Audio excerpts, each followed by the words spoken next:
नमस्कार, मैं हूं आपके साथ अंजनी कुमार सिंह। 2 राज्यों में विधानसभा चुनाव और इसको लेकर आरोप प्रत्यारोप का दौर जारी है।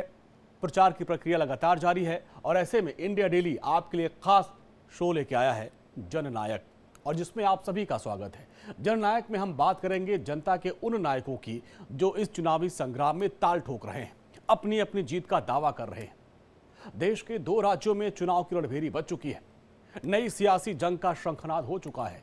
जम्मू कश्मीर के साथ साथ हरियाणा में भी विधानसभा चुनाव होना है और पिछले महीने ही इसका बिगुल बज गया, जिसकी तस्वीरें अब धरातल पर दिखाई दे रही हैं, जिसकी गूंज विधानसभा के उन इलाकों में सुनाई देती है जहां से जनता जनार्दन का वोट उम्मीदवारों की झोली में जाता है। जननायक में आज हम बात करेंगे हरियाणा के फरीदाबाद में पड़ने वाली पृथला सीट की।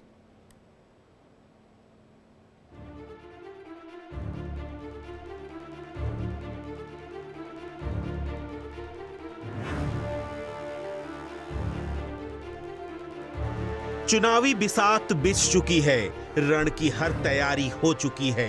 हरियाणा में होने वाले विधानसभा चुनाव की सरगर्मी तेज हो गई है। 5 अक्टूबर को होने वाले चुनाव के लिए नाम वापस लेने की तारीख आज खत्म हो गई है। ऐसे में चुनावी मैदान में ताल ठोक रहे उम्मीदवार जनता के बीच पहुंच रहे हैं और खुद को जननायक साबित करने के लिए एड़ी चोटी का जोर लगा रहे हैं। इंडिया डेली के इस खास शो जननायक में आज बात हरियाणा के फरीदाबाद जिले में पड़ने वाली पृथला विधानसभा की, जहां से भारतीय जनता पार्टी ने टेकचंद शर्मा को चुनावी मैदान में उतारा है। कांग्रेस की ओर से रघुवीर तेवतिया चुनाव लड़ रहे हैं। आम आदमी पार्टी ने कौशल शर्मा को और आजाद समाज पार्टी कांशीराम ने गिरिराज को टिकट दिया है। वहीं बहुजन समाज पार्टी ने सुरेंद्र को चुनावी मैदान में उतारा है। इंडियन नेशनल लोकदल ने ये सीट बहुजन समाज पार्टी को दे दी है। आपको बता दें कि जेजेपी ने आजाद समाज पार्टी कांशीराम के साथ गठबंधन किया है, जिसके तहत फरीदाबाद की पृथला विधानसभा सीट आजाद समाज पार्टी के खाते में आई है। गठबंधन के चलते जेजेपी और इंडियन नेशनल लोकदल ने अपने उम्मीदवारों को नहीं उतारा है। ऐसे में इस बार पृथला सीट पर ईवीएम में इनेलो का चश्मा और जेजेपी की चाबी नहीं दिखेगी।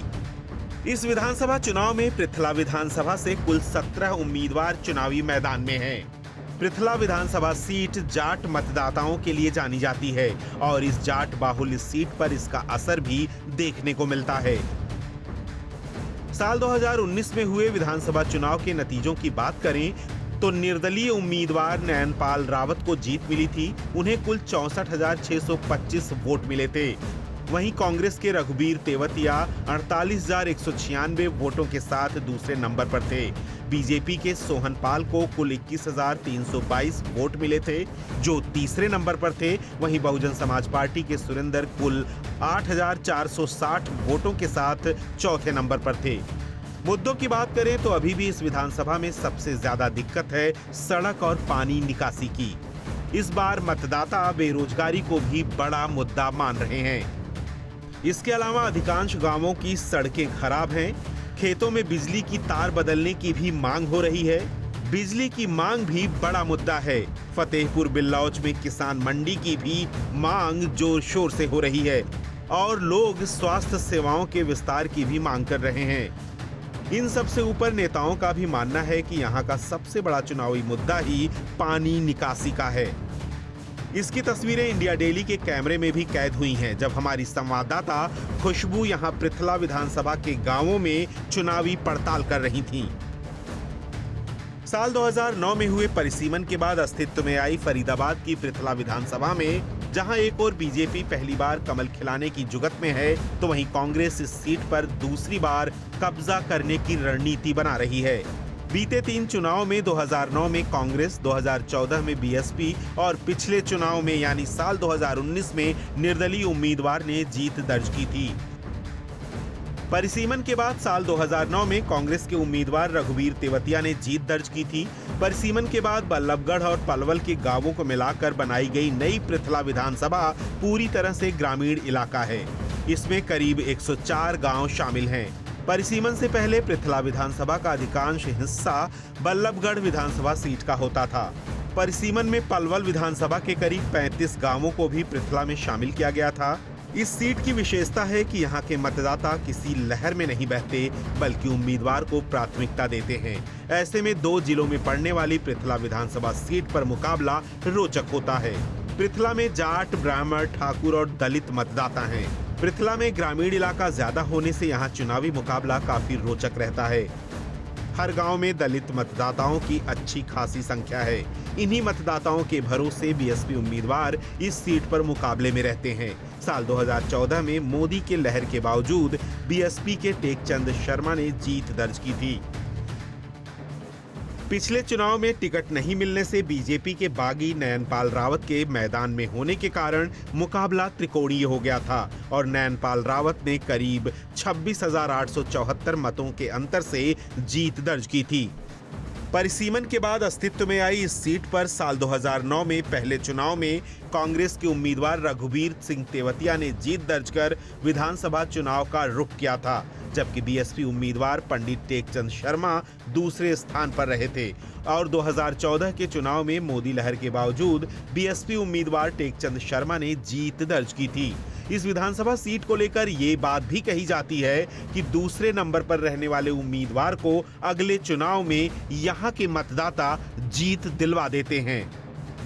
Bureau report, India daily.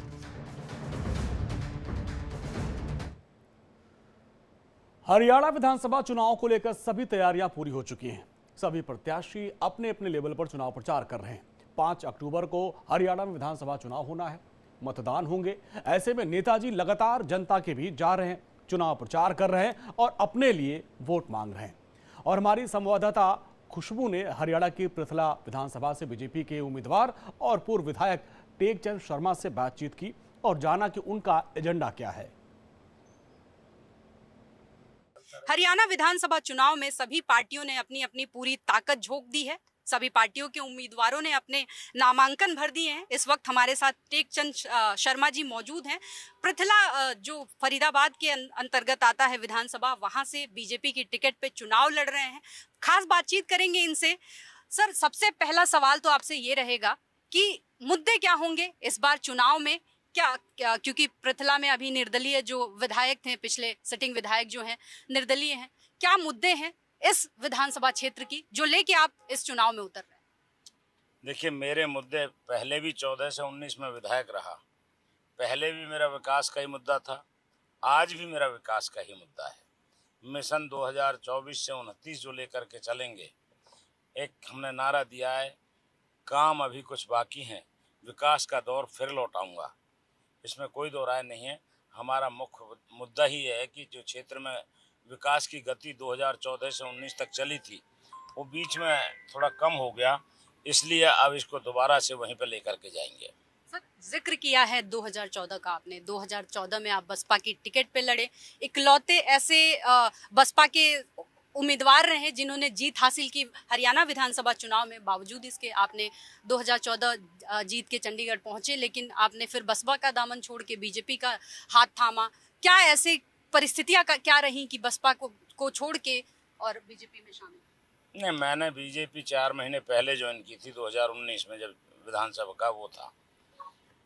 मैं बताना चाहता हूं कि मैं अकेला विधायक बना था, और जब तक पार्टी के साथ मिल करके, जिसकी रूलिंग पार्टी के साथ विकास सब तभी संभव होता है जब पार्टी के साथ मिल करके काम करें।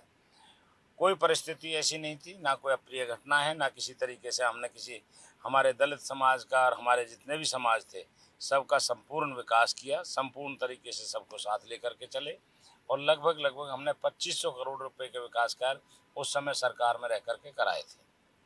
सर, 2014 में जब मोदी की लहर थी, देखा गया एक लहर आई थी मोदी की, उस वक्त में आपने जीत हासिल करी थी। उसके बाद आपने बसपा छोड़ा, बीजेपी में शामिल हुए। फिर उसके बावजूद आपका 2019 में बीजेपी से टिकट नहीं दिया गया, पार्टी ने भरोसा नहीं जताया, या जो भी कहा जाए, एक परिस्थिति ऐसी बनी होगी जिसके कारणवश नहीं दिया होगा। फिर इस बार एक बार फिर से आप भरोसा जताया है बीजेपी पार्टी ने। क्या किस तरीके से इस पूरे? नहीं, ऐसा है, उस समय पे हमें टिकट नहीं दिया, हमने भारतीय जनता पार्टी का उस टाइम पे भी पूरा साथ दिया, और आज भी हमने भारतीय जनता पार्टी को एक चीज़ कही थी कि भाई, अगर मान लो आपको टिकट नहीं देना है, ये तो आप देखिए जब भारतीय जनता पार्टी के साथ रहते हुए हमने सर्वांगीण विकास किया और आज भी मुख्य एजेंडा हमारा विकास ही है, क्योंकि 2500 करोड़ रुपए के लगभग हमने विकास कार्य किए थे। और आज जो हमारा मुख्य उद्देश्य है, लोगों को खाली ये होता है भाई काम किया था काम करेंगे, अरे क्या काम किया और क्या काम करोगे, दोनों का ही एक क्लियरिटी होनी चाहिए इंसान को। हमने जो काम किए थे उनका एजेंडा लेकर के लिख के दे रखा है, जो काम करेंगे उसका भी हम लिख के देंगे कि हमारी कोशिश ये होगी कि हम आगे आने वाले समय में ये काम करेंगे। यहाँ पे लोगों को अभी तक कई बार ये महसूस होता है कि नौकरियाँ कांग्रेस के टाइम में बिकती थी, पर्ची खर्ची के हिसाब से चलती थी, बाकी हमारे यहाँ पे सारा सिस्टम सिस्टमेटिक हुआ है। आज किसी गरीब का बेटा भी इंस्पेक्टर लग सकता है, आज किसी गरीब का बेटा भी पुलिस में भर्ती हो सकता है या किसी अन्य एडमिनिस्ट्रेटिव जॉब में जा सकता है। उस समय पे ये हालत नहीं थी, उस टाइम पे जो विधायक चाहता था वो काम होते थे। इसी कारण से लोग मतलब दुखी थे। आज हर चीज़ में ट्रांसपेरेंसी है, हर चीज़ को विकास की तरफ हम लेकर के जा रहे हैं। इस वजह से यहाँ पे अब कांग्रेस का तो कोई माहौल बनता ही नहीं है। एक सवाल सर, आम आदमी पार्टी से जुड़ा हुआ रहेगा, दिल्ली से सटा हुआ एरिया है फरीदाबाद के अंदर आता है विधानसभा प्रथला। कितना इम्पैक्ट पड़ेगा, चूंकि दिल्ली में आम आदमी पार्टी इतना अच्छा परफॉर्म करती है, केजरीवाल छूट गए हैं जेल से, सभी सीटों पे 90 की 90 सीटों पे आम आदमी लड़ रही है चुनाव। कितना इम्पैक्ट पड़ेगा केजरीवाल के छूटने का और आम आदमी पार्टी की जो टक्कर है उसको किस तरीके से? भारतीय जनता पार्टी के अंदर कोई फर्क नहीं पड़ना। हरियाणा के अंदर केजरीवाल नाम की कोई चिड़िया है नहीं, वो सहारा ढूंढते हैं। कांग्रेस वालों से कभी अलायंस करने की सोचते हैं तो कभी अन्य पार्टियां उनसे अलायंस करने की सोचती हैं। भारतीय जनता पार्टी पहले भी 2 बार सरकार बना चुकी है, अब की बार तीसरी बार क्लियर मेजॉरिटी में क्लियर कट सरकार आएगी। नायब सिंह सैनी जी के नेतृत्व में बहुत बड़ी चीज़ें बदलाव आ चुका है और आगे चल के इसमें इजाफा होगा। अगर कांग्रेस पार्टी का जिक्र हो रहा है तो कांग्रेस पार्टी इस बार बहुत ही फुल कॉन्फिडेंस में है, सर्वे भी जारी किया है, कराया है उन लोगों ने। उनका कहना है, लगातार दावे कर रहे हैं कि 55+ सीटें उससे ज़्यादा होंगी, उससे कम नहीं होंगी। सरकार क्लियरली बना रहे हैं, हम पूरे फुल कॉन्फिडेंस में हैं कांग्रेस पार्टी। तो बीजेपी का ऐसा नहीं, डर की अगर उन्हें तो अगर इतना कॉन्फिडेंस में थे तो 12 घंटे पहले ही चुनाव से, जब लास्ट डेट थी उससे पहले 12 घंटे पहले क्यों टिकटें दी? बीजेपी ने 3 तारीख को ही टिकटें पहली लिस्ट डिक्लेयर कर दी थी। उनका तो ये था कि किस तरीके से कोई भाग ना जाए, उन्हें बड़ा विचित्र सी पोजीशन में थे वो। इसलिए ये बेकार की बातें हैं कि कॉन्फिडेंस में, तो वो अगर कॉन्फिडेंस में होते तो पहले दिन ही टिकट डिक्लेयर कर देते और चुनाव लड़ते। हुड्डा जी ने कहा कि 70+ सीटें लेके आ रहे हैं। हुड्डा जी चाहते हैं तो दूसरे नहीं चाहते, दूसरे चाहते तो वो नहीं चाहते। आपस में ही सिर्फ फुटबॉल चल रहा है। अब इस टाइम पे भारतीय जनता पार्टी में ऐसा भी कोई कैंडिडेट या कोई ऐसा विचारधारा वाला आदमी नहीं है जो कि ये कह सके। सर, क्या लग रहा है 2024 के विधानसभा चुनाव में बीजेपी का जो ग्राउंड पे चीजें चल रही हैं, कितनी लहर है और क्या कैसा परफॉर्म करेगी? नहीं, लहर की बात नहीं है। अब की बार भारतीय जनता पार्टी ने जो काम किए हैं, कामों के उस पर विश्वास पे अपना चुनाव लड़ रही है। और आगे चल के किस तरीके से हमारे विकास होंगे, किस तरीके से हमारे आगे की प्लानिंग है, वो सब को देखते हुए ये ठीक है सब। और Bharatiya Janata party full confidence के साथ कह सकता हूँ तीसरी बार हरियाणा में सरकार बनाएगी। सर, एक आखिरी सवाल रहेगा, जो अभी आपके विधानसभा क्षेत्र से जो मौजूदा निर्दलीय विधायक हैं, उनकी पूरी जो कामकाज है उसको किस तरीके से देखते हैं? उन्होंने कोई काम किया ही नहीं, उस पर बेचारे पे फुर्सत ही नहीं मिली वहाँ चंडीगढ़ से वापस आने की। रो पीट करके एक बार तो वोट ले गए और 5 साल तक जनता को रुलाते रहे, यही उनका काम था। इससे बड़ा और क्या काम करेंगे वो?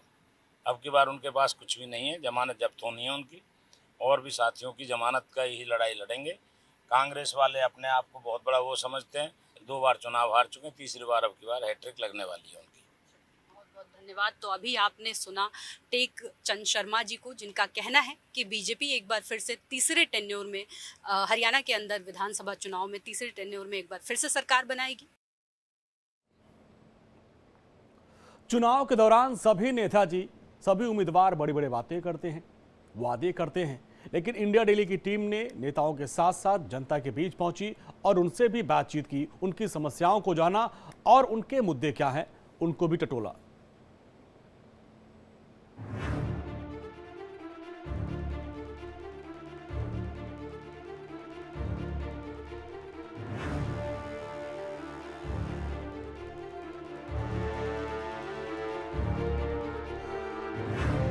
हरियाणा विधानसभा चुनाव की चर्चा पूरे देश भर में हो रही है। 5 अक्टूबर को चुनाव है और 8 अक्टूबर को रिजल्ट आने हैं, परिणाम घोषित होंगे 8 अक्टूबर को। ऐसे में सभी जो नेता होते हैं ग्राउंड लेवल पे खुद को जननायक घोषित करने में लग गए हैं, लेकिन इंडिया डेली की टीम तलाश कर रही है ग्राउंड पे असल जननायकों की, जो कि लोगों की नज़रों में, जो हरियाणा वासी हैं उनकी नज़रों में कौन असल जननायक है, कौन इस हरियाणा विधानसभा चुनाव का मेन चेहरा बनेगा। चुनाव के बाद, परिणामों के बाद ये पता चलेगा, लेकिन उससे पहले हम लोगों की राय जानने के लिए हर अलग अलग विधानसभाओं में जाएंगे और उनसे जानेंगे उनकी राय में कि कौन असल जननायक है हरियाणा के लोगों का, जो हरियाणा के लोगों को भरोसा हो जिन पे, और हरियाणा के लोगों को लगता हो कि वो उनकी मुद्दों की बातें सुनेंगे और वो उनके मुद्दों की को पूरा कराएंगे, उनकी जो परेशानियां हैं दूर करेंगे। कौन हरियाणा का जननायक होगा। जननायक की अपनी इस कड़ी में आज हम पहुंचे हैं हरियाणा के पृथला विधानसभा में, जहां से हम यहाँ के लोकल क्षेत्रीय लोगों से बात करेंगे और उनकी राय जानने की कोशिश करेंगे। हम पृथला विधानसभा के जवा गांव में हैं और लगातार यहाँ के लोगों से बातचीत कर रहे हैं। राम राम जी, आप लोगों को क्या लगता है इस बार लहर किसकी है हरियाणा में, और अगर आपके विधानसभा की बात करी जाए तो किसकी लहर है पृथला में? कांग्रेस की। कांग्रेस की। ऐसा आप मतलब कांग्रेस से लगाव है या आपका जो कैंडिडेट है कांग्रेस का? कैंडिडेट भी लगाव भी है हमें। अभी जो यहाँ पे जो भी चीज़ें हुई हैं, देखा जाए तो सड़क वड़क का है हालत थोड़ी ख़राब है, तो उस हिसाब से आप लोगों को लगता है कि जो अभी सिटिंग विधायक हैं यहाँ पे, उन्होंने कुछ ना करो, ना विधायक ना करो, ना बीजेपी वाले ने कुछ ना करो, किसी ने कुछ नहीं किया है। अच्छा, ठीक है। और भी लोग हैं, सबकी राय जानते रहेंगे लगातार। क्या लगता है आप लोगों को? ऐसा ये बस कांग्रेस को ही वोट देते हैं हम तो, कांग्रेस को ही देंगे। ऐसा क्या खास है कुछ कि मतलब आप लोग कांग्रेस को ही वोट देते हैं? बीजेपी कुछ करती ही नहीं है। अभी तो हरियाणा में बीजेपी की सरकार है वो कुछ करती तो ना, कुछ गाँव में कुछ नहीं करती। तो यहाँ पे आपके गांव में तो बीजेपी का कोई कुछ भी नहीं करा ना उसने बन के भी। बीजेपी का तो आपका अभी सिटिंग विधायक तो निर्दलीय है, उसने भी कुछ नहीं करा ना। उसने भी कुछ नहीं करा। हरियाणा में जो लहर चल रही है किसकी चल रही है? बीजेपी की, कांग्रेस की। कांग्रेस की। अच्छा, आम आदमी, फरीदाबाद में हम लोग हैं, आम आदमी पार्टी, अरविंद केजरीवाल छूट गए हैं, सटा हुआ है दिल्ली से। कुछ लगता है आप लोगों को कि धरातल पे कुछ असर पड़ेगा उसका? अरविंद केजरीवाल अभी नहीं है, आगे जरूर पड़ेगा। केजरीवाल की तरफ लोगों की निगाह है, आने वाले टाइम में पड़ेगा, लेकिन अभी नहीं है। हाँ, क्योंकि दिल्ली से सटा हुआ है। दिल्ली की जनता अगर विधानसभा चुनाव में पिछले जैसा तो कोई नेता ही नहीं है, ईमानदार और बढ़िया, लेकिन अभी उसको टाइम लगेगा सेटल होने में टाइम लगेगा। आपको क्या लग रहा है इस बार हरियाणा में किसका? मैडम, जो सरकार अब की बार आएगी वो कांग्रेस की आएगी और हमारे यहाँ से रघुवीर सिंह तेवतिया भारी मतों से जीत करके जाएंगे। ये हम और मैं नहीं, ये हमारा कम से कम पूरे गांव की आवाज़ है। अभी कुछ लोग हमें मिले थे, वो बीजेपी की बातें कर रहे हैं। 2-4 आदमी गांव में होते हैं, बाकी ऐसा कुछ नहीं है। मतलब आपका कहना है लहर कांग्रेस? बिल्कुल कांग्रेस की लहर है। आम आदमी पार्टी के अरविंद केजरीवाल छूट गए हैं जेल से, अब की बार उनका यहाँ जनाधार नहीं है, लेकिन वो भविष्य में आगे की तरफ बढ़ेंगे, ये हम मानते हैं। लेकिन अब की बार पूरे हरियाणा के अंदर कांग्रेस की सरकार आएगी, ये हमारा अपना मानना है। चलिए, बहुत बहुत धन्यवाद। और भी लोगों से लगातार जुड़ते रहेंगे, बात करते रहेंगे, सबकी राय जानते रहेंगे कि क्या उनकी राय है। राम राम जी, आपकी क्या राय है कि लहर किसकी होगी? कांग्रेस की। कांग्रेस की ही होगी। तो यहाँ पे जो जितने भी लोग बैठे हुए हैं, एक पूरा ग्रुप बैठा हुआ है, सभी की राय एक तरफा है, कांग्रेस को लेके पॉजिटिव हैं सभी लोग। और आगे की तरफ चलेंगे और आगे की तरफ लोगों से जानने की कोशिश करेंगे उनकी भी राय। यहाँ पे लोकल लोग, बहुत से गांव, ग्रामीण क्षेत्र है, बहुत सारे लोकल लोग हैं। तो ये बदहाली का आलम है पृथला जो विधानसभा क्षेत्र है उसका ग्रामीण एरिया है। यहाँ पे निर्दलीय विधायक हैं यहाँ से, हालांकि अभी लहर किसकी है उस पे तो चर्चा लगातार लोगों से कर ही रहे हैं, हाँ उनकी राय जान ही रहे हैं। लेकिन आप देख सकते हैं इस गांव की हालत, यहाँ से जो विधायक हैं, अभी मौजूदा विधायक हैं इस विधानसभा से, ग्रामीण क्षेत्र से, इस पृथला विधानसभा से। क्या काम किया है उन्होंने अपने पिछले 5 साल के पूरे अपने टेन्योर में, वो आप साफ तौर पे देख सकते हैं। गांव में जो गंदगी का अंबार है, नालियां बदहाल हैं, बिल्कुल ही टूटी फूटी नालियां हैं, जर्जर हैं, रोड पे पानी भरा हुआ है, नालियों का पानी निकल के रोड पे लगा हुआ है, महिलाएं हैं, दिक्कतों का। चलो तो मैं देखा गोटू की हमारा अखबार है कति, चलो तो मैं देखा तो ये सारा नालियों का पानी दिखा कर लाऊं एक हल्ला। इस बार वोट देंगी तो ये सारे मुद्दे दिमाग में रहेंगे। जब ही देंगे हम तो वोट, हमारा रास्ता बन जाएगी। बीजेपी को दे लो या कांग्रेस को, बोल तो देते हैं लेकिन काम कोई नहीं करता। काम कोई नहीं करता। ये गंदगी इतनी है, ऐसी होती है, ऐसी रहती है यहाँ पे। यहाँ पे गंदगी कभी साफ नहीं होती है, ऐसी होता है। और भी लोग हैं यहाँ पे, लगातार हमसे जुड़ रहे हैं, बातचीत हो रही है। क्या लग रहा है आपको कि लहर किसकी है हरियाणा में? क्या नाम है आपका? मकसूद अली नाम हो मेरा। पंडित टेकचंद शर्मा जी की लहर है, क्योंकि इनने काम बढ़िया करे। पहले 2500 करोड़ के करे, इसने नैनपाल ने तो किसी पब्लिक को दर्शन भी नहीं दिया। वोट कहाँ से देंगे? कोई इसका पब्लिक ने कर्जा नहीं ले रखा। वोट दे दे, पागल बन जाए, बेवकूफ़ बना देता है। आप लोगों को क्या लग रहा है, किसकी लहर है हरियाणा में? हरियाणा में बीजेपी की लहर है। बीजेपी की लहर है। टेकचंद शर्मा जी। कांग्रेस का कहीं कुछ लग रहा है? कुछ नहीं, हमारे समझ में तो कुछ नहीं। आपको क्या लग रहा है, आप कि किसकी लहर है? मैडम, ये तो जनता जनार्दन जानते हैं और सभी जानते हैं, इस टाइम पंडित टेकचंद शर्मा जी की लहर है। और पंडित टेकचंद शर्मा जी एक ऐसे व्यक्ति है, वो सब समाज को साथ में लेके चलते हैं। पूरे हरियाणा की बात की जाए तो क्या लगता है आपको कि हरियाणा में पूरे किसकी लहर है? क्योंकि कांग्रेस दावा ठोक रही है कि वो 70 से ज़्यादा सीटें जीतेगी, बीजेपी अपने दावे ठोक रही है, उस हिसाब से क्या लगता है? मैडम, कांग्रेस की तो देखो सभी जानते हैं, उनमें तो आपस में मनमुटाव इतना तगड़ा है, भाई भाई को लड़ रहा है। शैलजा अलग लड़ रही है, भूपेंद्र हुड्डा जी अलग लड़ रहे हैं। ऐसा उनमें तो आपस में इतना विरोध, जब परिवार ही एक नहीं उनका, तो वो क्या कह सकते हैं किसी के लिए? क्या देश के लिए करेंगे, क्या प्रदेश के लिए करेंगे? चलिए, आम आदमी पार्टी की भी बात करते हैं। केजरीवाल छूट गए हैं, जेल से बाहर आ गए हैं, कितना असर डालेंगे ग्राउंड पे? मैडम, ये सब भ्रष्टाचारी पार्टियां हैं, और अभी आप देख रहे हो जेल से छूटना मतलब है कहीं ना कहीं भ्रष्टाचार तो हुआ है। ऐसे तो है नहीं, कानून व्यवस्था है सब चीज़ की और संविधान है। मान लो अगर उनको जेल में डाला तो इसका मतलब कहीं ना कहीं भ्रष्टाचारी करी है उन्होंने। तो इसका मतलब ये है कि सभी भ्रष्टाचारी पार्टी, सिर्फ कमल का जो फूल है, भारतीय जनता पार्टी एक ऐसी इकलौती पार्टी है जिसने देश का ही नहीं, बाहर भी, विदेशों में भी अपना नाम बहुत अच्छा बनाया है। वोटर हैं आप? क्या नाम है आपका? मेरा नाम शिवम है। वोटर हैं, वोट देंगे इस बार चुनाव में? जी, फर्स्ट टाइम वोट देंगे। फर्स्ट टाइम वोट देंगे, तो बढ़िया है। फिर क्या मुद्दे, क्या दिमाग में लेके जाएंगे वोट करने के लिए? फर्स्ट ऑफ ऑल ये लेके जाएंगे, हमारा जो कैंडिडेट मतलब जैसे हम वोट देंगे वो अच्छा हो और जो अच्छा काम करे, और विदाउट किसी भी मतलब कि कोई भी लेन देन के बिना कोई जॉब प्रोवाइड करे हमें। बीजेपी ने खुद ने अपने वो किया है, कैंडिडेटों की बहुतों की टिकट काटी है, जो है बहुत प्रभाव पड़ा है। ये जो जिस कैंडिडेट को यहाँ से टिकट दी है, वही कैंडिडेट कुछ दिन पहले बीजेपी की बुराई कर रहा है, फिर गाली दे रहा है, फिर बीजेपी उसे टिकट दे रही है। 14 अप्रैल को वही बुराई कर रहा है। 14 अप्रैल को वही बीजेपी की बुराई कर रहा है। मैं कृष्णपाल जी के साथ नहीं रहूँगा, बिल्कुल भी मैं बीजेपी के साथ नहीं रहूँगा।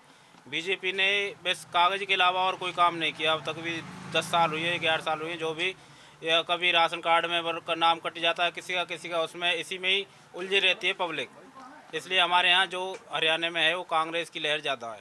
कांग्रेस की लहर ज़्यादा है। अगर कांग्रेस आती है तो आपको लगता है कि धरातल पे काम होगा? हाँ, कांग्रेस के टाइम में बढ़िया काम होगा। पहले बढ़िया होते थे, आज भी बढ़िया होगा अगर कांग्रेस आ जाती है तो। ऐसे कौन से काम हैं जो पहले कांग्रेस ने किया होगा, आपको लगता होगा कि ये काम बढ़िया किया? कांग्रेस ने काफ़ी काम किए हैं। पहले बात तो हर गांव में 4-4 सीपर दिए हैं सफाई के लिए, वो भी कांग्रेस की देन है, भूपेंद्र सिंह हुड्डा जी की। इन्होंने क्या किया बीजेपी वालों ने? हुड्डा जी की लहर है, ये बढ़िया किया। हाँ, बिल्कुल लहर है। हाँ, और अगर कांग्रेस पार्टी आती है हरियाणा में तो आप लोगों को क्या लगता है कि सीएम कौन होना चाहिए हरियाणा का? हुड्डा, या क्योंकि दावेदार तो कांग्रेस में भी बहुत सारे हैं? नहीं, दावेदार हैं, पर भूपेंद्र सिंह हुड्डा ही ठीक है, वो बढ़िया काम करते हैं।